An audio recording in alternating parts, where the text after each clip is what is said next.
Hi guys, welcome back. അങ്ങനെ ഒളിച്ചോടി പോയ മേഘ തിരിച്ചെത്തിയിരിക്കുകയാണ് സുഹൃത്തുക്കളെ. തിരിച്ചെത്തിയത് അഖിലന്നാറിന്റെ അടുത്തേക്കല്ല, തന്റെ അച്ഛന്റെ അടുത്തേക്കാണ്. മനോരമ ഓൺലൈനിലൊക്കെ തന്നെ ഇത് റിപ്പോർട്ട് ചെയ്തിട്ടുണ്ടായിരുന്നു. ഞാൻ എൻ്റെ അച്ഛന്റെ വീട്ടിൽ പരിഹാസങ്ങൾക്കിടെ പ്രതികരിച്ച് അഖിലന്നാറുടെയുടെ ഭാര്യ മേഘ. പുള്ളിക്കാരി തന്റെ ഇൻസ്റ്റയിൽ ഇത്രയും ദിവസങ്ങൾക്ക് ശേഷം ഒരു പോസ്റ്റ് ഇട്ടുണ്ടായിരുന്നു. അതാണ് സംഭവം. My fathers home at Chengannur, അതായത് അച്ഛന്റെ വീട്ടിലാണെന്ന്. അച്ഛൻ്റെ ഉച്ചി പാൻ ഇന്ത്യൻ ലെവലിൽ നാണം കെട്ട് അച്ചാറായിട്ട് എല്ലാവരും എടുത്തു വെച്ച് റിയാക്ട് ചെയ്യും, നാട് മൊത്തം അറിയുകയും, നാണം കെട്ട് അച്ചാറായിട്ട് ഇപ്പൊ തിരിച്ച് അച്ഛൻ്റെ വീട്ടിൽ തിരിച്ചെത്തിയത് പോലും. ഒരു ലേശ ഉളുപ്പ് എന്തൊരു തൊലിക്കെട്ടിയാണെന്നുള്ളതാണ് ഞാൻ ആലോചിക്കുന്നത്. ഓക്കെ, ആൻഡ് ഗൈസ്, ഈ ഒരു വീഡിയോ നിങ്ങൾ ഇപ്പം പുള്ളിക്കാരി തിരിച്ചെത്തിയതിൻ്റെ കാരണങ്ങളൊക്കെ ഈ ഒരു വീഡിയോക്കകത്തൂടെ സംസാരിക്കുന്നുണ്ട്. അപ്പോൾ ഈ വീഡിയോയുടെ അവസാന ഭാഗം നിങ്ങൾ എന്താണെങ്കിലും മിസ്സാക്കരുത്. ചില കാര്യങ്ങൾ അങ്ങനെ ബാക്കി വെക്കുന്നത് ശരിയല്ല. കാരണം എന്ന് വെച്ച് കഴിഞ്ഞാൽ ചില ആളുകൾ നമ്മളെ ആളുകളുടെ മുന്നിലോട്ട് ഒരു തെറ്റിദ്ധാരണ ഉണ്ടാക്കുന്ന തരത്തിലോട്ട് കുറച്ച് സാധനങ്ങൾ ഇട്ട് കൊടുത്തു. അതെനിക്ക് ഇവിടെ ക്ലിയർ ചെയ്തേ പറ്റുകയുള്ളൂ. ആൻഡ് നിങ്ങൾ ആലോചിക്കേണ്ട ഒരു കാര്യമുണ്ട്. ഇവിടെ ഈ ഒരു വിഷയം വന്നപ്പോഴത്തേക്കിനും എല്ലാവരും എടുത്ത് വെച്ച് റിയാക്ട് ചെയ്തു എന്ന് പറഞ്ഞുകൊണ്ട് ഈ റിയാക്ട് ചെയ്ത കുറച്ച് ആൾക്കാർ അപരാധം കാണിച്ചവരെ മാറ്റി നിർത്തി കഴിഞ്ഞാൽ അവരുടെയും കൂടെ പഴി നമുക്ക് കേൾക്കുന്ന തരത്തിലോട്ട് മാറിയിട്ടുണ്ടായിരുന്നു. അപ്പം അങ്ങനെയുള്ള സംഭവങ്ങളൊക്കെ ചെയ്ത് റിയാക്ട് ചെയ്യാൻ പാടില്ല അത് ഇതെന്നൊക്കെ പറഞ്ഞേക്കുന്ന കുറച്ച് സോക്കോൾഡ് നന്മയോളികളുണ്ട്. അപ്പൊ ഞാനൊരൊറ്റ കാര്യം ചോദിക്കട്ടെ, ഇത് പബ്ലിക്കിലോട്ട് എത്തി വലിയ രീതിയിൽ പാൻഡിയൻ ലെവൽ എസ്കലേറ്റ് ആയിട്ടുണ്ടായിരുന്നത് ഈ മേഘ ഒളിച്ചോടി പോകുന്ന ഒരു CCTV വിഷ്വൽസ് പുറത്ത് വന്നതിന് ശേഷമാണ് അല്ലെ? അപ്പോൾ ഈ CCTV വിഷ്വൽസ് ആര് പുറത്തുവിട്ടു, എന്തിന് പുറത്തുവിട്ടു? വീഡിയോയുടെ അവസാന ഭാഗങ്ങളിൽ നമുക്ക് അതിനെപ്പറ്റി സംസാരിക്കാം. അപ്പം എന്താണെങ്കിലും ഈ മേഘയെ തിരിച്ചെത്തിയായിട്ട് ബന്ധപ്പെട്ട് ഇവരുടെ ഒരു ഫാമിലി ഫ്രണ്ട് ആയിട്ടുള്ള ജീമോൻ എന്ന് പറയുന്ന ഒരു വ്യക്തി കഴിഞ്ഞ ദിവസം ജിനൂസ് വ്ലോഗ് എന്ന് പറയുന്ന ആ ഒരു ചാനലിൽ പുള്ളിയായിട്ട് വിളിച്ച് സംസാരിക്കുന്ന ഒരു കോൾ റെക്കോർഡിങ് ജിനൂസ് വ്ലോഗ് പുള്ളി പുറത്തു വിട്ടിട്ടുണ്ടായിരുന്നു. അപ്പം അതിനകത്ത് പറയുന്ന കുറച്ച് കാര്യങ്ങൾ നമുക്കൊന്ന് കേൾക്കാം. അതായത് ഈ ഒളിച്ചോടി പോയ അന്നേ ദിവസം രാത്രിയിൽ ഈ മേഘ പുള്ളിക്കാരിയുടെ ഒറിജിനൽ അച്ഛനുണ്ടല്ലോ, അപ്പം ബയോളജിക്കൽ ഫാദർ, പുള്ളി ഇത്തരത്തിൽ വയ്യാണ്ടാവുകയും പുള്ളിയാണ് ഈ പറയുന്ന ജീമോൻ എന്ന് പറയുന്ന വ്യക്തി എടുത്ത് പറഞ്ഞിട്ട് ഇവരെ എങ്ങനെയും തപ്പിപ്പിടിക്കണം എന്നുള്ള കാര്യങ്ങളൊക്കെ പറയുക. അങ്ങനെ പിന്നെ പോലീസ് സ്റ്റേഷനിലോട്ട് വിളിപ്പിക്കുകയും കാര്യങ്ങളൊക്കെ തപ്പിയെടുക്കുകയും കാര്യങ്ങളൊക്കെ ചെയ്തതിന്റെ സീന് കാര്യങ്ങളൊക്കെ പറയുന്നുണ്ട്, നമുക്ക് കേൾക്കാം. അപ്പൊ ഈ സംഭവത്തില് ഈ രാത്രി ഒരു 12:30 ആയപ്പോഴാണ് എന്നെ അദ്ദേഹം വിളിക്കുന്നത്, ഈ കുട്ടിയുടെ പിതാവ് വിളിക്കുന്നത്. അദ്ദേഹത്തിന്റെ പേര് പത്മകുമാർ എന്നാണ്. അതായത് ഒറിജിനൽ പിതാവ്, രണ്ടാമത്തെ അല്ലേ? അതായത് ആദ്യത്തെ അച്ഛൻ. ഈ കൊച്ചിന് 2 അച്ഛന്മാരാണ്, അറിയാമല്ലോ. ഒരു അഡ്വക്കേറ്റ് ഷാജി നൂറനാട്, കോൺഗ്രസ് പാർട്ടിയുടെ ആലപ്പുഴ ജനറൽ സെക്രട്ടറി ഒക്കെ അയാള്. കോൺഗ്രസ് പാർട്ടിയുടെ അത് ചെറിയൊരു നേതാവാണ് അവിടത്തെ. അപ്പം അമ്മ ലത എന്നാണ് പേര്, അമ്മയുടെ പേര്. അപ്പൊ ഇവര് ഡിവോഴ്സ് ആയതാണ്. ഫസ്റ്റില് ഇവര് തമ്മിൽ ഒളിച്ചോടിയതല്ല. അതായത് പത്മകുമാർ ഈ കൊച്ചിന്റെ അമ്മയും കൂടെ ജീവിക്കുമ്പോ അവരെ ഒളിച്ചോടിയതല്ല. പക്ഷെ പല ചാനലുകളും ഒളിച്ചോടിയതായിട്ടാ വന്നത്. ഒളിച്ചോടിയതല്ല, ഇവര് മ്യൂച്വൽ ഡിവോഴ്സ് ചെയ്തതാണ്. അങ്ങനെയാണ് ഷാജിയെ കെട്ടുന്നവര്. പിന്നെ ഈ കുട്ടി അവരുടെ കൂടെയാണ് വളർന്നതൊക്കെ, ഈ രണ്ടാനച്ഛന്റെ കീഴിൽ. പിന്നെ അവിടുന്ന് എന്തൊക്കെയോ പ്രശ്നം ഉണ്ടാക്കി ഒന്നാനച്ഛന്റെ വീട്ടിൽ വന്ന് കൊച്ചിന് കുറച്ച് കാര്യങ്ങളൊക്കെ വിഷമമൊക്കെ ആയിട്ട് പുള്ളിയുടെ കൂടെയും നിന്നിട്ടുണ്ട്. കൂടുതലും ഭൂരിഭാഗം നിന്ന ലതയുടെ കൂടെയാണ്. ഇത് ഒന്നാമത്തെ അച്ഛൻ ആള് ഒരു ശുദ്ധനാണ്. ആള് ഭയങ്കര ഒരു പിതാവിനും ഇല്ലാത്ത സ്നേഹമാണ് ഈ മോളോട്. അങ്ങനെയാണ് കൊഞ്ചിച്ച് വളർത്തിയത്. കാശുമുണ്ട്, അത്യാവശ്യം നല്ല പണവും ഉണ്ട്. പുള്ളിയുടെ ലീഗൽ കാര്യങ്ങളെല്ലാം ചെയ്തു കൊടുക്കുന്നത് ഞാനാണ്. അങ്ങനെയാണ് ഞാനുമായിട്ടുള്ള പുള്ളിയുടെ ബന്ധം. പുള്ളിക്ക് ഒരുപാട് സ്വത്തുക്കളും കാര്യങ്ങളൊക്കെ ഉള്ളതുകൊണ്ട് പുള്ളിയുടെ ലീഗലായിട്ടുള്ള കാര്യങ്ങളെല്ലാം നോക്കുന്നത് ഞാനാണ്, ഈ പത്മകുമാറിന്റെ. ഇത് അറിഞ്ഞു കഴിഞ്ഞപ്പോ ഞാനും പുള്ളിയും തമ്മിൽ നല്ലപോലെ പുള്ളിക്ക് തലവേദനയും പനിയും ഒക്കെ കൂടിയിട്ട് തിരുവല്ല ഹോസ്പിറ്റലിലൊക്കെ കൊണ്ടാക്കിയത് ഞാനാണ്. അതുപോലെ ഈ കുട്ടിയെ എത്രയും പെട്ടെന്ന് പിടിപ്പിക്കാൻ വേണ്ടി രമേശ് ചെന്നിത്തലയെ ബന്ധപ്പെട്ട് ഉറങ്ങിക്കിടന്ന സ്ത്രീയെ ഉണർത്തി 2 മണിക്കൂറിനുള്ളിൽ പിടിച്ച് ഇവനെയും അവളെയും കൂടെ പിടിച്ച് സ്റ്റേഷനിൽ കൊണ്ടുവച്ചത് ഞാനാണ്. എന്നിട്ട് ഞാനും പത്മകുമാറും കൂടെ ഈ കുട്ടിയുടെ അച്ഛനും കൂടെ സ്റ്റേഷനിൽ പോയി. അപ്പൊ ഈ പയ്യനുണ്ട്, ഈ പയ്യനോട് ഈ കൊച്ചിന്റെ അമ്മയും രണ്ടാനച്ഛനും സംസാരിച്ചുകൊണ്ട് നിൽക്കുകയായിരുന്നു. ഒരു കാരണവശാലും ഇവൻ ബിൽഡിംഗ് അല്ല. അപ്പൊ ഈ പത്മകുമാറിനോട് സംസാരിക്കാൻ പറഞ്ഞു. അതിനിപ്പുറം കോടതിയിൽ നിന്ന് വിളിച്ചു. അങ്ങനെ ഈ കുട്ടിയുമായിട്ട് ഞങ്ങൾ കോടതി പോയപ്പോൾ കോടതിയിൽ ജഡ്ജി ചോദിച്ചു ആരുടെ കൂടെ പോകാനാ താല്പര്യം എന്ന് ചോദിച്ചപ്പോ അവന്റെ കൂടെ പോകാനാന്ന് പറഞ്ഞു. അങ്ങനെ അതൊക്കെ അറിയാമല്ലോ, അതൊക്കെ പറഞ്ഞ കാര്യങ്ങൾ തന്നെയാ. അത് കഴിഞ്ഞ് ഈ സംഭവങ്ങളൊക്കെ തന്നെ ആയിരുന്നില്ലേ നമ്മളും അന്ന് ഈ പറയുന്ന ഓൾറെഡി പബ്ലിക്കിൽ അയക്കുന്ന സംഭവങ്ങൾ നമ്മൾ എടുത്തു വെച്ച് വീണ്ടും റിയാക്ട് ചെയ്തിട്ടുണ്ടായിരുന്നത്? ഇതന്ന് നമ്മൾ സംസാരിച്ചില്ലേ? അപ്പോൾ അതിനകത്ത് പുള്ളിക്കാരി ഇവരെ സ്റ്റേഷനിൽ വിളിപ്പിച്ച കാര്യത്തെ ഇതേ പറ്റിയിട്ടൊക്കെ ആണെങ്കിൽ ഞാൻ തംബ്നെയിലും ടൈറ്റിലും ഇത് ഞാൻ കൊടുത്തിട്ടുണ്ടായിരുന്നേ. അപ്പം ചില ആൾക്കാർ നമ്മൾ കൈന്നിട്ട് പറഞ്ഞതാണെന്നുള്ള രീതിയിൽ ഹാലൂസിനേറ്റീവ് ഇത് പറഞ്ഞെന്നുള്ള രീതിയിൽ പറഞ്ഞിട്ടുണ്ടായിരുന്നു. ആ വീഡിയോ കണ്ടിട്ടുള്ള ആൾക്കാർക്കറിയാം നമ്മൾ ആ ഒരു വീഡിയോയ്ക്കകത്ത് ഓൾറെഡി പറഞ്ഞേക്കുന്ന അല്ലെങ്കിൽ അതിനകത്ത് പ്രസന്റ് ചെയ്ത് പോയിരിക്കുന്ന സംഭവങ്ങളിൽ ആ സംഭവം മാത്രമാണ് നമ്മൾ എടുത്ത് വെച്ചിരിക്കുന്നത്. ഇല്ലാത്തൊരു കാര്യം അതിനകത്ത് വെച്ചിട്ടുണ്ടായിരുന്നില്ല. ഓക്കെ, നിങ്ങൾ ശ്രദ്ധിച്ചിട്ടുണ്ടായിരിക്കും, ഒരൊറ്റ കമന്റിൽ നിന്നായിരുന്നു ഈ പറയുന്ന വിഷയം ഇത്രയും വലിയ രീതിയിൽ പുറത്തോട്ട് അറിഞ്ഞ് ഇത്രയും വലിയ രീതിയിൽ എസ്കലേറ്റ് ആയിട്ടുണ്ടായിരുന്നത്. അല്ലെ? ആ ഒരു കമന്റിനകത്ത് തന്നെയായിരുന്നു പറഞ്ഞിട്ടുണ്ടായിരുന്നു ഇവരെ സ്റ്റേഷനിൽ വിളിച്ചു എന്നുള്ളതും പുള്ളിക്കാരി വന്നേ പറഞ്ഞേക്കുന്ന കാര്യങ്ങളൊക്കെ പറഞ്ഞത്. ഇതെന്തിനാണ് ഞാൻ ഇവിടെ എടുത്തു പറഞ്ഞതെന്ന് വെച്ച് കഴിഞ്ഞാൽ അത് അവസാനം കാണുമ്പോൾ നിങ്ങൾക്ക് മനസ്സിലാവും. ഒരു 3-4 ദിവസം കഴിഞ്ഞപ്പോ ഈ കുട്ടി പറഞ്ഞ ഞാൻ അച്ഛന്റെ അടുത്തോട്ട് വരികയാണ്, എനിക്ക് അച്ഛനെ കാണണം, എനിക്ക് കുറെ കാര്യങ്ങൾ. പക്ഷെ ഈ കുട്ടി ഒരു വർഷം മുമ്പ് തൊട്ട് ഇവരോട് എല്ലാവരോടും പറയുന്നുണ്ട് ഇവരുടെ ദാമ്പത്യ ജീവിതത്തിൽ പ്രശ്നങ്ങളാണ്, എനിക്ക് സംസാരിക്കണം, ഞാൻ അൺഹാപ്പിയാണ് ഒത്തിരി പ്രാവശ്യം പറയുന്നുണ്ട്. അത് ഈ പത്മകുമാറും എന്നോട് പറയുന്നുണ്ട്. അപ്പൊ ഇവർക്കെല്ലാം ഒരു നാണക്കേട്, കല്യാണം കഴിഞ്ഞ് ഇത്ര ആയതല്ലേ ഉള്ളൂ, സാധാരണ ചട്ടയും കലവാകുമ്പം തട്ടിമുട്ടി എന്നൊക്കെ ഇരിക്കും, അത് ക്ലിയർ ആയിക്കോളൂ എന്നുള്ള ഇത്ര സീരിയസ് ആണെന്നൊന്നും അറിയില്ലായിരുന്നു. അപ്പോഴാണ് ഈ അജിത്തിന്റെ അഖിലിന്റെ അച്ഛനുമായിട്ടുള്ള ഒരു വിഷയങ്ങളൊക്കെ ഈ കുട്ടി പറയുന്നു. അങ്ങനെ ഒരു പ്രോബ്ലം അവരുടെ വീട്ടില് ആ കുട്ടിക്ക് ഒട്ടും നിൽക്കാൻ വയ്യാത്ത ഒരു അവസ്ഥ വരികയോ ഒക്കെ ചെയ്യുമ്പോൾ അങ്ങനെ ബസ്സിൽ പോകുമ്പോൾ ഇവനുമായിട്ട് കമ്പനിയാവുകയും അവനുള്ള ഒരു സുരക്ഷിതത്വം കണ്ട് അവൾ ഇറങ്ങിപ്പോകുന്നു. അതായത് ഈ പയ്യൻ അനൂപ് എന്ന് പറയുന്നവൻ അവിടെ റൂട്ടിൽ ബസ് ഓടിച്ചോണ്ടിരുന്നോ? അതെ, അവിടെ ഈ കുട്ടി പഠിക്കാൻ പോകുന്ന അവരുടെ ബസ്സിലായിരുന്നു, ഇവന്റെ ബസ്സിലായിരുന്നു. അല്ലെങ്കിൽ ഈ കെയറിങ് ഏട്ടായിമാര് കാരണം ഭയങ്കര വിഷയമാണ് സുഹൃത്തുക്കളെ. പിന്നെ ഇപ്പൊ ഒരാളെ നിങ്ങളുടെ മക്കളെയൊക്കെ ആണെങ്കിൽ കല്യാണം കഴിപ്പിച്ച് ഒരു വീട്ടിലോട്ട് വിട്ട് കഴിയുമ്പോഴത്തേക്കിന് ആ പെൺകുട്ടി പറയാണ് ദാമ്പത്യ ജീവിതം നല്ല രീതിയിലല്ല പോകുന്നത്, ഒരുമിച്ച് പോകാൻ പറ്റാത്തൊരു സീനാണ്, ആ രീതിയിലൊക്കെ പറയുമ്പോഴത്തേക്കിന് മോളെ അഡ്ജസ്റ്റ് ചെയ്യ് എന്നിങ്ങനെ പറഞ്ഞു വിടാതെ ആ ഒരാൾക്ക് എന്താണ് പറയാനുള്ളതെന്ന് നിങ്ങൾക്ക് മനസ്സിലാക്കാനും അതിനനുസരിച്ചുള്ള ഒരു സമീപനം അവരുടെ അടുത്ത് ഉണ്ടാവാനും ഒക്കെ ഉള്ള ഒരു കാര്യങ്ങൾ പേരൻസിന്റെ ഭാഗത്തുനിന്ന് ഉണ്ടാവേണ്ടതാണ്. ഇപ്പൊ ചെറിയ ചെറിയ പ്രശ്നങ്ങൾ കണ്ടിട്ടായിരിക്കും പറയുന്നത് നിങ്ങൾ മോളെ അഡ്ജസ്റ്റ് ചെയ്യുന്നുള്ള രീതിയിൽ. അതൊക്കെ പിന്നെ പേരൻസിന്റെ ഭാഗത്തുനിന്ന് അവർക്ക് നല്ലൊരു ജീവിതം ഉണ്ടാവട്ടെ എന്നുള്ള രീതിയിൽ പറയുന്നതായിരിക്കും. പിന്നീട് അതിന്റെ ഗ്രാവിറ്റി കൂടുന്നതിനനുസരിച്ചാണെങ്കിൽ നിങ്ങൾ ആ രീതിയിൽ കൃത്യമായിട്ടുള്ളൊരു ഇടപെടൽ ആ ഒരു കാര്യത്തിൽ നിങ്ങൾ ഉണ്ടാക്കേണ്ടുന്ന കാര്യം അങ്ങനെ ഒന്ന് അവർ സംസാരിക്കുന്നുണ്ടെങ്കിൽ ആ രണ്ടു പേർക്കിടയിലുള്ള ആ ഒരു കാര്യങ്ങൾ മൂന്നാമതൊരാൾ, അതായത് നിങ്ങളുടെ ആ ഒരു പേരൻസിന്റെ അടുത്ത് ആ ഒരു വ്യക്തി ഒന്ന് സംസാരിക്കുമ്പോഴത്തേക്കിനെ നിങ്ങളെ അതിനകത്തോട്ട് ഉൾപ്പെടുത്താനെ കൊണ്ട് അവർ ആഗ്രഹിക്കുന്നു അല്ലെ? അതായത് അവർ രണ്ടുപേർ വിചാരിച്ചിട്ട് അതിനകത്തുള്ള പരിഹാരവും കാര്യങ്ങളൊക്കെ ഉണ്ടാക്കാൻ പറ്റുന്നില്ല എന്നതുകൊണ്ടല്ലേ നിങ്ങളുടെ അടുത്തോട്ട് അവർ വരുന്നത്. ആ സമയത്തേക്ക് അഡ്ജസ്റ്റ് ചെയ്യുന്നുള്ളത് പറയുന്നത് അല്ലാതെ അവരുടെ അടുത്ത് ഒരു തിരിച്ച് ആ ഒരു സമീപനം നല്ല രീതിയിൽ നിങ്ങളുടെ ഭാഗത്തുനിന്ന് പേരൻസിന്റെ ഭാഗത്തുനിന്ന് ഉണ്ടാവേണ്ടതാണ്. പിന്നെ പുള്ളിക്കാരുടെ കാര്യത്തിൽ രണ്ടച്ഛൻ, അതായത് ഒരു സ്റ്റെപ്പ് ഡാഡിയും പിന്നെ ഈ പറയുന്ന ബയോളജിക്കൽ ഫാദറും പിന്നെ ഇപ്പുറത്തൊരു സ്റ്റെപ്പ് മദറും പിന്നെ ഒറിജിനൽ മദറും ആ രീതിയിലാണ് പൊക്കോണ്ടിരിക്കുന്നത്. അപ്പൊ ഈ രണ്ട് സൈഡിൽ നിന്ന് ഈ രീതിയിൽ പൊക്കോണ്ടിരിക്കുമ്പോഴത്തേക്കിന് ഇവർക്ക് കൃത്യമായിട്ട് മക്കളുടെ കാര്യം നോക്കാൻ പറ്റണില്ല. ഇപ്പം ഇങ്ങനെ ഡിവോഴ്സ്ഡ് ആയി പോകുന്ന ആൾക്കാർ മനസ്സിലാക്കുക, നിങ്ങൾ ഇങ്ങനെ ഡിവോഴ്സ്ഡ് ആയിട്ട് ഈ കാര്യങ്ങളൊക്കെ ചെയ്യുമ്പോൾ നിങ്ങൾക്ക് മക്കളുണ്ടെങ്കിൽ അവരൊരിക്കലും ജീവിതത്തിൽ ഒറ്റപ്പെട്ട് പോവാതിരിക്കാനുള്ള ഒരു റെസ്പോൺസിബിലിറ്റി ഏതൊരു പേരന്റിന്റെ ഭാഗത്തു നിന്നാണെങ്കിലും ഉണ്ടാവേണ്ടതാണ്. അപ്പം ഇവിടെ അവരങ്ങനെ ചെയ്തില്ല എന്നുള്ളതൊന്നുമല്ല ഞാൻ പറയുന്നത്. അങ്ങനെയുള്ള ആൾക്കാർ അല്ലെങ്കിൽ ബാക്കിയുള്ള ആൾക്കാരാണെങ്കിൽ കൂടി ഈ ഒരു കാര്യം നമ്മൾ ഡിവോഴ്സ് ആയിപ്പോയി അവളെ നോക്കിക്കോളൂ അല്ലെങ്കിൽ അങ്ങേര് നോക്കിക്കോളൂ എന്ന് പറഞ്ഞുകൊണ്ടിരിക്കാൻ നിൽക്കരുത്. ആ ഒരു കാര്യത്തിൽ കൃത്യമായിട്ടുള്ള റെസ്പോൺസിബിലിറ്റി നിങ്ങൾ ഏറ്റെടുക്കേണ്ടുന്ന കാര്യം തന്നെയാണ്. അല്ലെങ്കിൽ ഇതുപോലെ നാട് മൊത്തം നാറി അച്ചാറായിട്ട് ഇതുപോലെ ഒളിച്ചോട്ടം കാര്യങ്ങളൊക്കെ ആയിട്ട് ലാസ്റ്റ് പിന്നെ ആശുപത്രി പോയി കിടക്കാനേ ഇവർക്കൊക്കെ പറ്റുകയുള്ളൂ. ഇല്ല, അവൻ കല്യാണം കഴിച്ചിട്ടില്ല. അവനൊരു പ്രേമം ഉണ്ടായിരുന്നു, അത് ഇതായി പോയി, ബ്രേക്കപ്പായി പോയി. അതിന്റെ നിരാശയൊക്കെ ഇരിക്കുമ്പോഴാണ് ഇവളുമായിട്ട് സ്നേഹമായത്. അങ്ങനെ ഡിപ്രഷൻ ഏട്ടായിക്ക് ഡിപ്രഷൻ അടിച്ചിരിക്കുന്ന സമയത്തായിരുന്നു മേഘനെ കണ്ടിട്ടുണ്ടായിരുന്നത്.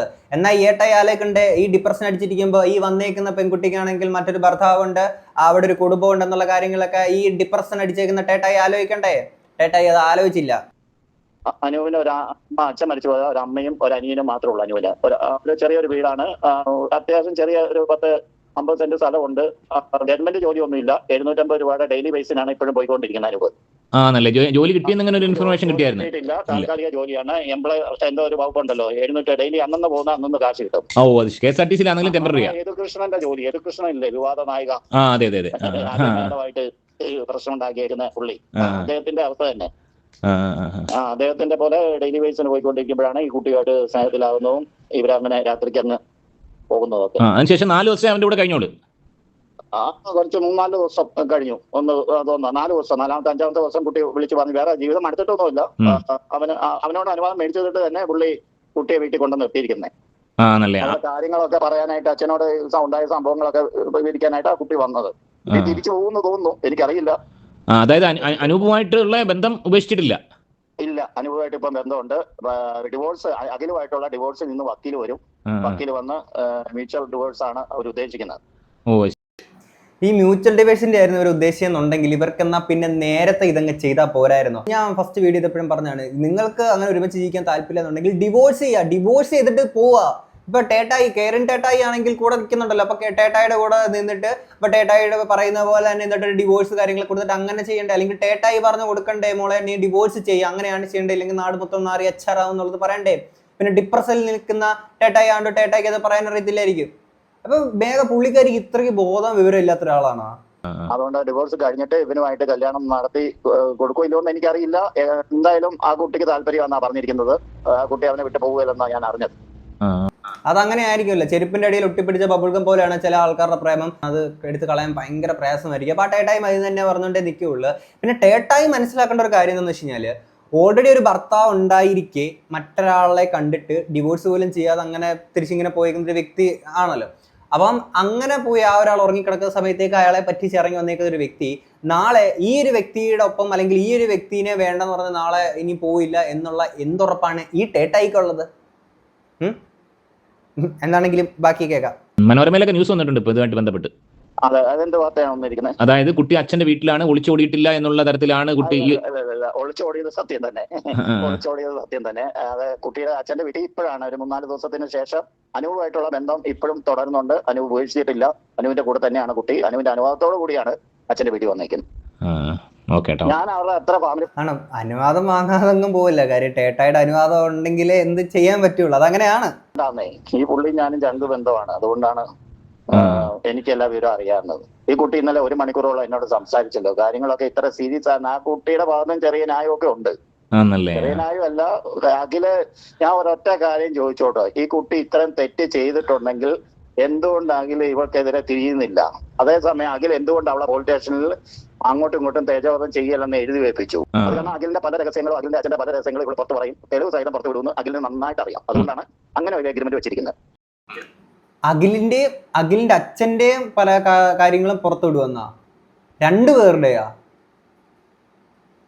ഇത് എന്തൊക്കെയാ ഇത്? തെളിവും കാര്യങ്ങളൊക്കെ ഉണ്ട്. അപ്പൊ ഈ വീട്ടിൽ അച്ഛൻ കുട്ടിയാണ് അഖില്. അച്ഛൻ പറയുന്നതിന്റെ അപ്പുറം അഖില് അച്ഛനെ കണ്ട ഉടനെ എഴുന്നേക്കും. അത്ര പേടിയാണ് അച്ഛന്. ഭക്ഷണം കഴിക്കുവാണെങ്കിലും അവർക്ക് ഒരു ഫ്രീഡവും ഇല്ലെന്നാണ് ഈ കുട്ടി പറയുന്നത്. അച്ഛനാണ് അങ്ങനത്തെ സ്വഭാവം. അഖിലിനോട് പറഞ്ഞിട്ട് അഖിൽ അത് ഒന്ന് ചോദ്യം ചെയ്യുക പോലും ചെയ്തില്ല എന്നുള്ളതാണ് ഈ കുട്ടിയുടെ ദുഃഖം. അത് ശരിയാ. അതാണ് മെയിൻ വിഷയം. അവർക്കിടെ പ്രശ്നം ഉണ്ടായി. ഈ കുട്ടിയുടെ അച്ഛന് ഈ കുട്ടിയോട് ഇത്ര പകയുണ്ടാകാൻ കാരണം അത് കണ്ടുപിടിച്ചതാണ്. വീട്ടിൽ നിന്ന് മാറി താമസിക്കാൻ പറഞ്ഞല്ലേ? മെയിൻ വില്ലൻ അച്ഛനാണ്. അഖിലിന്റെ അച്ഛനാണ് മെയിൻ വില്ലൻ. വീട്ടിൽ നിന്ന് മാറി താമസിക്കാൻ പറഞ്ഞല്ലേ? വീട്ടിൽ നിന്ന് താമസിക്കാൻ അഖില് പറഞ്ഞു ഹോസ്റ്റലിലുള്ളൂ, നിന്നെ വേണമെങ്കിൽ ഹോസ്റ്റലിൽ വിട്ടേക്കാം, ഞാൻ വരുന്നില്ല, എന്റെ അച്ഛനും അമ്മയും വിട്ടു ഞാൻ വരികയില്ലെന്ന്. അത് ന്യായം. ഒരു മകനെ അങ്ങനെ വിളിച്ച ചില മക്കള് അച്ഛനോടും അമ്മയോടും സ്നേഹമുള്ളവർ പോവുകയില്ല. പക്ഷെ ഇങ്ങനെ ഒരു പ്രശ്നവും വന്ന് ഇവർക്ക് അവിടെ ജീവിക്കാൻ മേലാത്ത രീതിയിൽ വന്നപ്പോഴാണ് ഇവള് വേറെ താമസിക്കാന്ന് പറഞ്ഞത്. അത് അഖില് നിരസിച്ചു. അതാണ് വിഷയം. എന്തൊക്കെയാണ് ഈ നടക്കണത്? അതായത് പുള്ളിയുടെ അച്ഛൻ്റെയും പേരിലുള്ള പല കാര്യങ്ങളും പുറത്ത് വരാതിരിക്കാനെ കൊണ്ട് അവിടെ സ്റ്റേഷനിൽ എഴുതി ഒപ്പിട്ട് കൊടുത്തു. എന്നിട്ട് അഖിലന്നാറിന്റെ ഒരു അച്ഛന്മാരാണ്. അപ്പം പുള്ളിക്കാരൻ്റെ അടുത്ത് ഹോസ്റ്റലിൽ കൊണ്ടാക്കി നിർത്താം, എന്നിട്ട് ഭർത്താവ് വീട്ടിലിരിക്കാന്ന് പറയുന്നു. അങ്ങനെയാണെന്നുണ്ടെങ്കിൽ ഈ പറയുന്നതൊക്കെ സത്യമാണെന്നുണ്ടെങ്കിൽ, എത്രമാത്രം സത്യം ഉണ്ടെന്നുള്ളത് നമുക്കറിയത്തില്ല. സത്യമാണെന്നുണ്ടെങ്കിൽ അതെന്തൊരു അച്ഛനാണ്? ഇങ്ങനെയാണോ മക്കളുടെ കാര്യത്തിലൊക്കെ ചെയ്യേണ്ടത്? എന്നാൽ പിന്നെ കല്യാണം കഴിപ്പിച്ച് കൊടുക്കേണ്ട ആവശ്യം ഉണ്ടായിരുന്നില്ലല്ലോ. പിന്നെ അഖിലന്നാറിയുടെ കാര്യം പറയുകയാണെങ്കിൽ പോലും ഇപ്പൊ ഈ പറഞ്ഞ സത്യമാണെന്നുണ്ടെങ്കിൽ അങ്ങനെ ഒരാളെ കല്യാണം കഴിച്ച് കഴിഞ്ഞാൽ പിന്നെ ആള് നമ്മളുടെ സ്വന്തമായിട്ടുള്ള ഒരാളാണ്. അപ്പൊ അവര് ഇപ്പൊ എത്രയാന്ന് പറഞ്ഞാലും അച്ഛനും അമ്മ ശരിയാണ്. എന്നാൽ പിന്നെ ഭാര്യ സെക്കൻഡറി ആണ്, അങ്ങനെ ഒരു ഇതാണെന്നുണ്ടെങ്കിൽ കല്യാണം കഴിക്കാണ്ടിരിക്കുക. അത്രയല്ലേ ചെയ്യേണ്ടുന്ന കാര്യങ്ങള്. അല്ലാതെ ഇതിപ്പം മൊത്തം എന്താണ്? ഇനി ഞാൻ കുറച്ച് കാര്യങ്ങൾ ഞാൻ നിങ്ങളുടെ അടുത്ത് സംസാരിക്കാം. ഈ ഒരു വിഷയം ഉണ്ടായ സമയത്തേക്കിന് ചില സോ കോൾഡ് സെലക്റ്റീവ് ആയിട്ടുള്ള നന്മയൊളികൾ വന്ന് പറഞ്ഞേക്കുന്ന സംഭവം എന്തായിരുന്നു? ഈ വിഷയം സംസാരിക്കരുത്, ഇങ്ങനെയൊക്കെയാണോ ചെയ്യേണ്ടുന്നത്, അതാണ് ഇതാണെന്നൊക്കെ പറഞ്ഞിരിക്കുന്ന ആൾക്കാർ, ഇതേ ആൾക്കാരും ദ സെയിം കാര്യം തന്നെയല്ലേ അവരും ചെയ്തേക്കുന്നത്. അവർക്ക് ഈ വിഷയത്തെ പറ്റിയിട്ട് സംസാരിക്കണമെന്നുണ്ട്. എന്നാൽ ഇത് പറയാതെ ഇവർക്ക് പറയണം. എന്നാൽ ആൾക്കാരുടെ മുന്നിൽ നമുക്ക് ഇച്ചിരി നന്മയോളി ആവുന്ന തരത്തിലോട്ട് ആൾക്കാരിലോട്ട് പ്രസന്റ് ചെയ്യണം. അവരെന്നിട്ട് ബാക്കി ഇത് വിഷയം ചെയ്തിട്ട് ഇത് അപരാധിച്ച് വെച്ചേക്കുന്ന കുറെ ആൾക്കാരുണ്ട്. ഇല്ല എന്ന് ഞാൻ പറയത്തില്ല കേട്ടോ. ഇവരുടെ ഇത് വെച്ചിട്ട് ജനറലൈസ് ചെയ്ത് മൊത്തത്തിൽ ഇവരെന്താ ചെയ്ത് ദ സെയിം തിങ് തന്നെയാണ് ഇവരും കാര്യങ്ങൾ ചെയ്തേക്കുന്നത് അല്ലേ? എന്നിട്ട് ഇവര് മോണിറ്ററി ബെനിഫിറ്റ് വേണ്ടാന്ന് വെച്ചിട്ട് ഈ മോണിറ്റൈസേഷൻ ഒക്കെ ഓഫ് ചെയ്തിട്ടാണ് ഇവർ വീഡിയോ ചെയ്തത്. നിങ്ങൾ തന്നെ ചോദിക്കണം, ഈ പറഞ്ഞത് സോക്കോൾഡ് നന്മയോളികളുടെ അടുത്ത് നിങ്ങൾ മോണിറ്റൈസേഷൻ ഓഫ് ചെയ്ത് വെച്ചിട്ടാണോ നിങ്ങൾ ഈ നന്മ അടിച്ചേക്കുന്നത് എന്നുള്ളത് നിങ്ങൾ ചോദിക്കണം. ഓക്കെ, മോണിറ്റൈസേഷൻ ഓഫ് ചെയ്തിട്ടല്ലല്ലോ ഇവർ ചെയ്തേക്കുന്നത്. എന്നിട്ട് ചിലരുടെ ന്യായീകരണ വീഡിയോസ് ഒക്കെ പിന്നീട് കണ്ടിട്ടുണ്ട്. എൻ്റെ പൊന്നോ, ഇതെന്തിനാ പറഞ്ഞതെന്ന് വെച്ച് കഴിഞ്ഞാൽ ഇത് ഇത്രയും ചർച്ചയാക്കണോ, ഇത് സംസാരിക്കണം, മറ്റേതെന്നൊക്കെ പറഞ്ഞേക്കുന്ന ഒരു സംഭവം ഉണ്ടായിരുന്നേ. ആക്ച്വലി ഈ ഒരു വിഷയം ഇത്രയും പാനിൻ്റെ ലെവലിലോട്ട് എസ്കലേറ്റ് ആയിട്ടുണ്ടായിരുന്നത് എപ്പോഴാണ്? ഈ CCTV വിഷ്വൽസ് പുറത്ത് വന്നതിന് ശേഷമാണ് അല്ലേ? പിന്നെ നമ്മൾ ആ CCTV വിഷ്വൽസ് ഒന്നും എടുത്ത് റിയാക്ട് ചെയ്തിട്ടുണ്ടായിരുന്നില്ല, നമ്മൾ ചാനലിൽ വെച്ചിട്ടുണ്ടായിരുന്നില്ല. പക്ഷേ ഈ CCTV വിഷ്വൽസ് വന്നതിന് ശേഷമല്ലേ പാനിൻ്റെ ലെവലിലോട്ട് ഈ വിഷയം ചർച്ചയാക്കപ്പെട്ടത് അല്ലേ? അങ്ങനെയുള്ളപ്പോൾ ഇവർക്ക് രണ്ടുപേർക്ക് അങ്ങോട്ടും ഇങ്ങോട്ടും തേജോധം ചെയ്യാനൊക്കെ കൊണ്ടൊന്നും പറ്റില്ല എന്ന് പറഞ്ഞിട്ട് ഇവർ എഴുതി ഒപ്പിട്ട് കാര്യങ്ങളൊക്കെ കൊടുക്കുന്നു. അങ്ങനെയെങ്കിൽ ഇവരുടെ വീടിൻ്റെ അടുത്തുള്ള ഈ CCTV വിഷ്വൽസ് ആര് പുറത്തു വിട്ടു, എന്തിനു പുറത്തു വിട്ടു? അപ്പോൾ ഇത് പാനിൻ്റെ ലെവലിലോട്ടൊന്നും അല്ലെങ്കിൽ പോലും കുറച്ച് ആൾക്കാരെങ്കിലും ഈ ഒളിച്ചോടി പോയേക്കുന്ന ഈ വിഷ്വൽസും കാര്യങ്ങളൊക്കെ കാണുന്നൊക്കെ ആർക്കൊക്കെയോ താല്പര്യമുണ്ടായിരുന്നു. ഓക്കെ, ഇത് ചിലപ്പം വീടിൻ്റെ അടുത്തുള്ള ആൾക്കാരായിരിക്കും. നമ്മളാരുടെയും ഇത് നമുക്കറിയത്തില്ല, ആരാണ് എന്തിനാണ് ചെയ്തതെന്ന് നമുക്കറിയത്തില്ല. പക്ഷേ ഇപ്പോൾ ചിലപ്പോൾ വീടിൻ്റെ അടുത്തുള്ള ആൾക്കാരായിരിക്കും, അഖിലൻ നായർ ഇത്രയും ഫെയിം ഉള്ള ആളല്ലേ, ആളുടെ വൈഫ് പോകുന്നല്ലേ, എന്നാൽ പിന്നെ നമുക്കിതെടുത്ത് അങ്ങ് പബ്ലിക് ആക്കിയേക്കാം എന്ന് വിചാരിച്ച് ആരെങ്കിലും ഇട്ടതായിരിക്കാം. ഞാൻ കൂടുതലായിട്ടൊന്നും പറയുന്നില്ല, നിങ്ങൾ തന്നെ ആലോചിക്കുക. ഓക്കെ, അപ്പോൾ ഇത് ആര് എന്തിനത് പുറത്തിട്ടു? ഇത് വന്നതിന് ശേഷമല്ലേ വലിയ രീതിയിൽ ചർച്ചയാക്കപ്പെട്ടത് അല്ലേ? പാൻ ഇന്ത്യൻ ലെവലിലോട്ട് ഇത് പോയത് അങ്ങനെയല്ലേ? അപ്പോൾ ആർക്കൊക്കെയോ താല്പര്യം ഉണ്ടായിരുന്നു, ആഗ്രഹം ഉണ്ടായിരുന്നു, ഇത് വലിയ രീതിയിൽ ചർച്ചയാക്കപ്പെടണം, ഈ പോയേക്കുന്ന സംഭവങ്ങൾ എല്ലാവരും അറിയണം, ഈ ഒരു വ്യക്തി സമൂഹത്തിന് മുന്നിൽ ഇങ്ങനെ ചിത്രീകരിക്കപ്പെടണം എന്ന് ആർക്കൊക്കെയോ താല്പര്യം ഉണ്ടായിരുന്നു അല്ലേ? അപ്പോൾ ഇത് ഈ പറയുന്ന ചില സോക്കോൾഡ് നന്മവിളികൾ അതൊക്കെ അങ്ങ് മാറ്റിവെച്ചു. എന്നിട്ട് ചെയ്തേക്കുന്ന ഒരു പരിപാടിയുണ്ട്, പലരുടെയും സംഭവം കണ്ടു.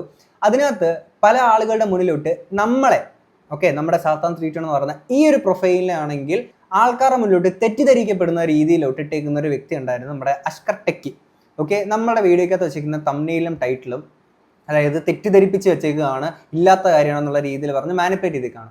എൻ്റെ ആ വീഡിയോ അറ്റ്ലീസ്റ്റ് കാണാനുള്ള മര്യാദ എങ്കിലും കാണിക്കണം. ആ വീഡിയോക്കകത്ത് ഞാനിത് പറഞ്ഞു എന്താണ് സംഭവം എന്നുള്ളതെങ്കിലും നോക്കണം. ഓക്കെ, എന്നിട്ട് ഞാൻ ഇല്ലാത്ത സാധനം ഒന്നും ഞാൻ അവിടെ എടുത്ത് വെച്ചിട്ടില്ല. ഓക്കെ, അപ്പം ഈ CCTV വിഷ്വൽസ് വിട്ട് ഇത് ചർച്ച ആക്കണമെന്ന് ചില ആളുകൾക്കുണ്ടായിരുന്നു.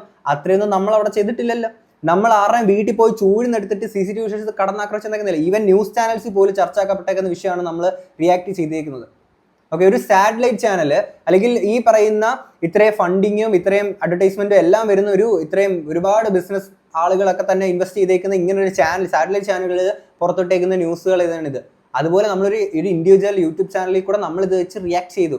ഈ ബാക്കി അപരാധിച്ച് വെച്ച ആൾക്കാരുടെ ഒരു ഉത്തരവാദിത്വം നമ്മൾ ഏറ്റെടുക്കുന്നത് ഞാൻ നമ്മുടെ കാര്യം മാത്രമേ പറയുന്നുള്ളൂ. എൻ്റെ ഓഡിയൻസിന്, നിങ്ങൾക്ക് നമ്മളുടെ വീഡിയോ കണ്ടിട്ടുള്ള ആൾക്കാർക്ക് മനസ്സിലാവുന്നുള്ളത് വിചാരിക്കുന്നു. പക്ഷേ ഇത് തെറ്റിദ്ധരിക്കപ്പെട്ടേക്കാണ്. അപ്പോൾ ഞാൻ ആ വീഡിയോക്കകത്ത് ഇപ്പോൾ കഴിഞ്ഞ വീഡിയോ ഞാനത് ചെയ്തപ്പോഴത്തേക്കിന് ഒരാൾ വന്ന് കമൻറ്റ് ഇട്ടിട്ടുണ്ടായിരുന്നു, ഇതുപോലെ അഷ്കർ ടെക്കിയുടെ ഈ ഒരു സംഭവത്തിൻ്റെ അതുകൊണ്ടല്ലേ ഞാൻ കഴിഞ്ഞ വീഡിയോക്കകത്ത് എടുത്ത് പറഞ്ഞില്ല. അതായത് വീഡിയോക്കകത്തുള്ളതേ തംബ്നെയിലും ടൈറ്റിൽ വെച്ചിട്ടുള്ളത് എടുത്ത് പറയേണ്ട ഒരു ഇതാണ്. കാര്യം ആൾക്കാർ തെറ്റിദ്ധരിക്കപ്പെട്ടു. ഒരു ബ്രോ വന്ന് ഇത് കമൻറ്റ് ഇട്ടതിന് ഞാനാണെങ്കിൽ പുള്ളിക്ക് റിപ്ലൈ കൊടുത്ത് ഇന്ന പോലെയൊക്കെയാണ് കാര്യങ്ങൾ എന്ന് പറഞ്ഞുകൊണ്ട് നിങ്ങൾ വീഡിയോ കണ്ടല്ലേ, വീഡിയോക്കകത്ത് ഇതൊക്കെയാണെന്ന് പറഞ്ഞപ്പോഴത്തേക്കിന് ആൾ എനിക്ക് റിപ്ലൈ ചെയ്തേ കാണാം. ആ പെട്ടെന്ന് ക്യാപ്ഷനൊക്കെ കണ്ടപ്പോൾ എവിടെയാണ് ഭാര്യ അങ്ങനെ പറഞ്ഞതെന്ന് മനസ്സിലാവാത്തതുകൊണ്ട് ജസ്റ്റ് ചോദിച്ചതാ ബ്രോ, വേറെ ഒന്നുമല്ല. അപ്പം ഞാൻ പറഞ്ഞു മനസ്സിലായി ബ്രോ, പലരും ബ്രോനെ പോലെ പറ്റി തന്നെ വിചാരിച്ചു. അതായത് ഞാൻ ആ ഒരു വീഡിയോക്കകത്ത് ഈ ഭാര്യ പറഞ്ഞതിൻ്റെ ഒരു സംഭവം ഉണ്ടല്ലോ, ഇതെവിടെയാണ് വെച്ചേക്കുന്നത് എന്താണെന്നുള്ളതാണെങ്കിൽ മുഴുവനായിട്ട് ആൾക്കാർ കണ്ടില്ല. ഓൾറെഡി ആ ഒരു വീഡിയോ കണ്ടു, എൻ്റെ തംബ്നെയിലും ടൈറ്റിലും മാത്രം കണ്ടു, എന്നിട്ട് നേരെ നോക്കുന്നു, കമൻറ്റ് ഇടുന്നു, സ്കിപ്പ് ചെയ്ത് പോകുന്നു. എന്നാൽ എന്താണ് പറഞ്ഞത്? ഈ പറയുന്നത് ഇവരുടെ ഫാമിലി ഫ്രണ്ട് ജീവൻ പുള്ളി വന്ന് പറഞ്ഞ കാര്യം കിട്ടില്ലേ? ഈ കാര്യം തന്നെയല്ലേ നമ്മൾ ആ ഒരു വീഡിയോക്കകത്തും വെച്ചിട്ടുള്ളത്. ആ വീഡിയോക്കകത്ത് ഓൾറെഡി നമ്മൾ സംസാരിക്കുന്നുണ്ട്. ഇത് ഈ എസ്കലേറ്റ് ആയിരിക്കുന്ന ആ ഒരു കമന്റ് വെച്ചിട്ട് തന്നെയാണ് സംസാരിക്കുക. അത് പറഞ്ഞേക്കുന്ന കാര്യം തന്നെയാണ്, ഇല്ലാത്ത ഒന്നും ഞാൻ വെച്ചിട്ടില്ല. എന്നിട്ട് അഷ്കർ ടെക്കി നേരെ പറഞ്ഞേക്കുമായിരുന്നു ഈ ഒരു സംഭവം. ഓക്കെ, ആൻഡ് ഇത് പല സോക്കോൾഡ് നന്മയോളികളും പറയുകയാണ്, ഒരാളുടെ വ്യക്തി ജീവിതത്തിലെ കാര്യം ഇങ്ങനെ സംസാരിക്കണോ, ഇത് പബ്ലിക്കിൽ എത്തപ്പെട്ട ഒരു സംഭവം അല്ലേ നമ്മളാണെങ്കിൽ സംസാരിച്ചത്, അല്ലാതെ ഒരാളുടെ വീട്ടിൽ പോയി ചൂട് നിർത്തിയല്ല. അങ്ങനെയെങ്കിൽ ഈ സെലക്റ്റീവ് ആയിട്ടുള്ള നന്മവിളികൾ ഇവർ വ്യൂവർഷിപ്പിന് വേണ്ടിയിട്ട് മാത്രമാണ് ഇത് ചെയ്തതെന്ന് പറയാനുള്ള ഒരു ഒറ്റ കാരണം നിങ്ങൾ നോക്കിയാൽ മതി. കഴിഞ്ഞ ദിവസം ഡോക്ടർ ഐഷ എന്ന് പറയുന്നൊരു ലേഡി തൻ്റെ ഭർത്താവ് പുള്ളിക്കാരനെ വീട്ടിൽ നിന്ന് ഇറക്കി വിട്ട് മറ്റൊരാളുടെ കൂടെ അപ്പം താമസിക്കുകയാണ്. അപ്പം പുള്ളിക്കാരനെ ഇറക്കി വിട്ട് അങ്ങനെ ഒരു പോരാട്ടം ഒരു സമരം പുള്ളിക്കാരി നടത്തിക്കൊണ്ടിരിക്കുകയാണ്. അല്ലെങ്കിൽ എത്രയോ അതിനുശേഷം അതിന് മുന്നൊക്കെ എത്രയോ ഒളിച്ചോട്ടം, അവിധം, മാങ്ങ, തേങ്ങ, ചക്ക തിങ്സ് എല്ലാം വന്നു.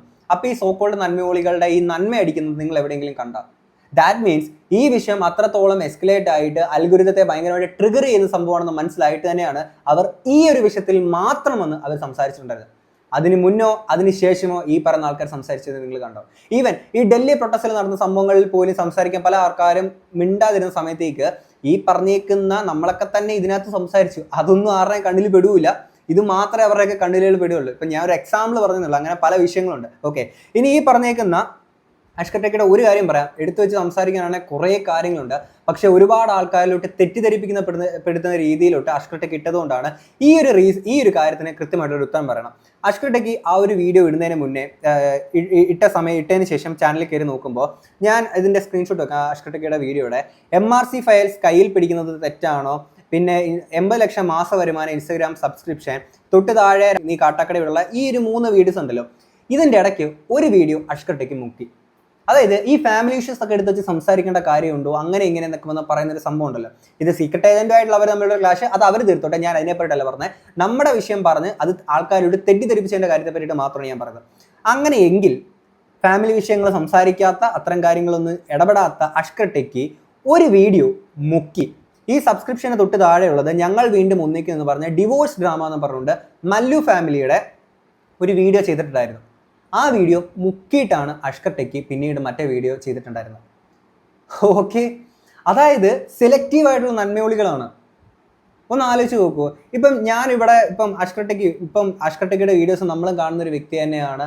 പക്ഷേ എന്തിനാണ് ഈ തെറ്റിദ്ധരിപ്പിക്കുന്ന രീതിയിലോട്ട് ആൾക്കാരെ മാനിപ്പുലേറ്റ് ചെയ്ത് ഇങ്ങനെ ഒരു സാധനം കൊണ്ടിരുന്നത്? ഉള്ള കാര്യം പറഞ്ഞു, ഞാനത് റെസ്പെക്ട് ചെയ്യും. ഇപ്പം ഗായ്സ് നിങ്ങൾ തന്നെ ഒന്ന് ആലോചിച്ച് നോക്കും, നമ്മുടെ വീഡിയോക്കകത്ത് നമ്മൾ ഇത്തരത്തിൽ തമ്മിൽ എന്തെങ്കിലും കുറച്ചുകൂടെ ഗിമിക്കുകൾ എന്തെങ്കിലും കാണിക്കാൻ ശ്രമിക്കുന്ന സമയത്തേക്ക് ഓൾറെഡി ഉള്ള വിഷയം തന്നെ നമ്മൾ വെക്കാറില്ല. എന്തായാലും കുറച്ച് ട്രിക്കി ആയിട്ടൊക്കെ ഇടാൻ ശ്രമിക്കുമ്പോഴത്തേക്കിന് കുറച്ച് ഇതിന്റെ ലിമിറ്റ് കടക്കുന്നു എന്നുള്ള രീതിയിലൊക്കെ നിങ്ങൾക്ക് തോന്നുമ്പോൾ നിങ്ങൾ തന്നെ കമന്റ് ബോക്സിൽ പറയല്ലേ, ബ്രോ ഈ തമ്മിൽ ഇത് മാറ്റും, ബ്രോ ഇത് ഇങ്ങനെയാണ് അതെന്നുള്ള രീതിയിൽ നിങ്ങൾ പറയുമ്പോൾ ഞാനിത് മാറ്റാറില്ലേ, നിങ്ങൾ കമന്റ് ബോക്സിൽ അത് റെസ്പോണ്ട് ചെയ്യാറില്ലേ, നിങ്ങളുടെ അടുത്ത് ഞാനത് ചേഞ്ച് ചെയ്യാറില്ലേ? കാര്യം എനിക്കിപ്പോൾ എന്തെങ്കിലും നിങ്ങൾ ചൂണ്ടിക്കാണിക്കുന്ന കാര്യങ്ങളെ തിരുത്താൻ എനിക്ക് ഒരു മടിയില്ല. പക്ഷേ അഖിലന്നാർ ഈ വിഷയത്തിൽ ആ ഒരു വീഡിയോക്കകത്തിലെ തമ്മിലും ടൈറ്റിലും ഞാൻ അതുപോലെ തന്നെ വെച്ചിട്ടുണ്ട്, ഞാനത് മാറ്റിയിട്ടില്ല. കാരണം ഞാൻ ചെയ്തതിൽ തെറ്റില്ല എന്നുള്ള പൂർണ്ണ വിശ്വാസം എനിക്കുള്ളത് കൊണ്ട് തന്നെയാണ്.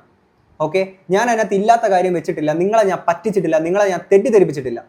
പക്ഷേ അഷ്കർ ടെക്കി വന്നിട്ട് ഈ ഒരു വീഡിയോക്കകത്തോടെ വന്നിട്ട് ആൾക്കാരുടെ മുന്നിലോട്ട് നമ്മൾ ചെയ്യാത്ത കാര്യം, ഐ മീൻ ആ വീഡിയോ പോലും കാണാതെ നമ്മൾ ഈ ആൾക്കാരെ പറ്റിച്ചു എന്നുള്ള നിലയിലോട്ട് ഇങ്ങനൊരു കാര്യം തെറ്റിദ്ധാരണ പരത്തുകയാണ് ചെയ്തിട്ടുണ്ടായിരുന്നത്. എന്നിട്ട് കുറെ ആൾക്കാർ തെറ്റിദ്ധരിക്കപ്പെട്ടു. പാഡ് ബ്രോ, നിങ്ങൾ പറയൂ, നിങ്ങൾ നമ്മുടെ ഭാഗത്തുള്ള തെറ്റുകൾ നിങ്ങൾ ചൂണ്ടിക്കാണിക്കൂ, നമ്മളത് അക്സെപ്റ്റ് ചെയ്യും. പിന്നെ ചില ആൾക്കാർ പറയായിരിക്കും നിന്നെ പറ്റി പറഞ്ഞപ്പോൾ നിങ്ങൾക്ക് ആരെ പറ്റി പറയാം, നിന്നെ പറ്റി പറയാൻ പാടില്ലേ? അങ്ങനെയൊന്നും അല്ല ബ്രോ. എന്നെ പറ്റിയിട്ട് എത്രയോ ആൾക്കാർ സംസാരിച്ചിട്ടുണ്ട്, എന്നെ പറ്റിയിട്ട് എന്തോരം റോസ്റ്റിംഗ് വീഡിയോസ്, റിയാക്ഷൻ വീഡിയോസ് ഒക്കെ തന്നെ നിങ്ങൾ ഈ കുറച്ച് കാലമായിട്ടായിരിക്കും യൂട്യൂബിലൂടെ കാണുന്നത്. നമ്മൾ ഇൻസ്റ്റയിലൊക്കെ ചെയ്യുന്ന കുറേ വീഡിയോസിലൊക്കെ പണ്ടത്തെ കുറേ ക്രിഞ്ച് വീഡിയോക്കൊക്കെ ആണെങ്കിൽ പല തമിഴ് ക്രിയേറ്റർ മനീഷോ അങ്ങനെ കുറേ ക്രിയേറ്റേഴ്സ് ഒക്കെ നമ്മൾ കംപ്ലീറ്റ് നമ്മുടെ വീഡിയോസ് മാത്രം റോസ്റ്റ് ചെയ്ത് അങ്ങനെ കുറേ സംഭവങ്ങളൊക്കെ ഉണ്ടായിട്ടുണ്ട്. അതൊക്കെ നമ്മൾ എൻജോയ് ചെയ്യുന്ന സംഭവങ്ങളൊക്കെ തന്നെയാണ്. അതൊന്നും നമുക്ക് പ്രശ്നമില്ല. ഇപ്പം നമ്മളൊരു തെറ്റ് ചൂണ്ടിക്കാണിച്ചുകൊണ്ട് ഇന്ന് തെറ്റാണെന്ന് പറയുന്നത് നമുക്ക് ഒരു പ്രശ്നമില്ല. കാരണം ഞാൻ അതിനെ വളരെ പോസിറ്റീവ് നോട്ടിൽ തന്നെ എടുക്കാറുള്ളൂ. കാരണം എൻ്റെ ഭാഗത്തുനിന്ന് ഞാൻ ശ്രദ്ധിക്കപ്പെടാതെ പോയ എൻ്റെ ഒരു മിസ്റ്റേക്ക് ഒരാൾ ചൂണ്ടിക്കാണിച്ചു, അപ്പോൾ ശരിയാണ്, അപ്പോൾ ഇത് നമുക്ക് ഇതിന് തിരുത്താം, ഇനി നമ്മളൊരു ബെറ്റർ വേർഷനിലോട്ട് നമ്മൾ എത്താം എന്ന് മാത്രമേ നമ്മൾ ചിന്തിക്കുകയുള്ളൂ. പക്ഷേ ഈ ചെയ്തേക്കുന്നത് എന്താണ്? തെറ്റിദ്ധാരണ വരുത്തിയിട്ട് അല്ലെങ്കിൽ അങ്ങനെ ആൾക്കാരിലോട്ട് കൊടുത്തേക്കുന്ന സംഭവമല്ലേ. ഇനി ഞാൻ പറയുന്ന 2 ചോദ്യങ്ങൾക്ക് അഷ്കർ ടെക്കി ഉത്തരം പറയണം. ഒന്ന്, എന്തിനാണ് ഇതുപോലെ ആൾക്കാരോട്ട് തെറ്റിദ്ധാരണ പരത്തുന്ന രീതിയിലോട്ട് ഇങ്ങനെ ഒരു സാധനം ഇട്ട് കൊടുത്തത്? എന്ത് റെസ്പോൺസിബിലിറ്റിയാണ് നിങ്ങൾ നിങ്ങളുടെ ഓഡിയൻസ് എടുത്ത് കാണിക്കുന്നത്? ഇങ്ങനൊരു പച്ചക്കള്ളം, ഐ മീൻ ഇല്ലാത്ത കാര്യം എന്നുള്ള രീതിയിൽ വന്നിട്ട് ഇങ്ങനൊരു സാധനം വന്ന് ഇട്ട് കൊടുത്തേക്കുന്നത്. ഇനി രണ്ടാമത്തെ കാര്യം, ഇങ്ങനൊരു നന്മയോളി വീഡിയോ അടിക്കാൻ വേണ്ടിയിട്ട് എന്തിനാണ് ഈ മല്ലു ഫാമിലി ഡിവോഴ്സ് കേസ് ആണെങ്കിൽ അവിടെ മുക്കിയത്? അങ്ങനെ മുക്കേണ്ട ആവശ്യം ഉണ്ടായിരുന്നില്ല. അല്ല പിന്നെ ഇത് പറയണം ഞാൻ ഇത്തരത്തിലുള്ള സംഭവം മുമ്പ് ചെയ്തിട്ടുണ്ട്, പക്ഷേ ഇത് അതുപോലെ അല്ല എന്നുള്ളത് അങ്ങനെ പറഞ്ഞു, വിഷയമില്ല. പക്ഷെ ഇതെന്താണ്, ഓൾറെഡി പലരുടെ കുടുംബക്കാര്യത്തിൽ അത് ഇതെന്നൊക്കെ പറഞ്ഞിട്ടാണെങ്കിൽ ദ സെയിം വ്യക്തി ഇതിനു മുമ്പ് ചെയ്തിട്ടുണ്ട്, എന്നിട്ട് ഈ സംഭവം മുക്കി. എന്തിന്? ഈ 2 ചോദ്യങ്ങൾക്ക് മറുപടി ഉണ്ടോ അഷ്കർ ടെക്കി? ഇത് നിങ്ങൾ വീഡിയോ കാണുന്ന ആൾക്കുണ്ടെങ്കിൽ നിങ്ങൾ പോയിട്ട് ഈ വീഡിയോ അഷ്കർ ടെക്കിക്ക് ഷെയർ ചെയ്ത് കൊടുക്കുക, എന്നിട്ട് നിങ്ങൾ കമന്റ് ബോക്സിൽ ചോദിക്കുക ഈ പറഞ്ഞതിന് ഉത്തരം ഉണ്ടോ എന്നുള്ളത്. ഓക്കെ ഗൈസ്, നിങ്ങൾ മനസ്സിലാക്കുക, ഞാൻ ഒരിക്കലും നിങ്ങളെ പറ്റിക്കില്ല, നിങ്ങളെ ഒരിക്കലും ഞാൻ തെറ്റിദ്ധരിപ്പിക്കില്ല. നിങ്ങൾക്ക് പൂർണ്ണമായിട്ട് എന്നെ വിശ്വസിക്കാം. ഞാൻ നിങ്ങളുടെ അടുത്ത് അന്നും ഇന്നും എന്നും ജെന്യൂനായിട്ട് മാത്രമേ നിന്നിട്ടുള്ളൂ. നിങ്ങളുടെ അടുത്ത് സബ്സ്ക്രൈബ് പോലും ഞാൻ പറയാറില്ല, അല്ലേ? അങ്ങനെ നിങ്ങൾ കൂടിയത് നമ്മളിവിടെ. അങ്ങനെയുള്ള നിങ്ങളുടെ അടുത്ത് ഞാൻ ആ ഒരു റെസ്പോൺസിബിലിറ്റി കാണിക്കും. ഒരിക്കലും നിങ്ങളെ അങ്ങനെ ഞാൻ പറ്റിക്കില്ല, നിങ്ങൾക്ക് എന്നെ വിശ്വസിക്കാം. ഓക്കെ, ഇതുപോലെ ആൾക്കാർ ഓരോന്നൊക്കെ മാനിപ്പുലേറ്റ് ചെയ്ത് വരുന്ന സമയത്തേക്ക് നിങ്ങൾ സ്വയം ചിന്തിക്കുക, ഞാനത് ശരിക്കും അതാണോ ചെയ്തത്? ആ വീഡിയോ മുഴുവനായിട്ട് കണ്ടു നോക്കിയിട്ട് നിങ്ങൾ തന്നെ പറയും. ഓക്കെ, എന്നാണെങ്കിൽ ഇത്രയും കേട്ടിട്ട് നിങ്ങൾക്ക് എന്താ തോന്നുന്നുള്ള തീർച്ചയായും കമന്റ് ബോക്സിൽ പറയാം. നമുക്ക് അടുത്തൊരു വീഡിയോ കാണാം. അപ്പോൾ ശരി, ബൈ.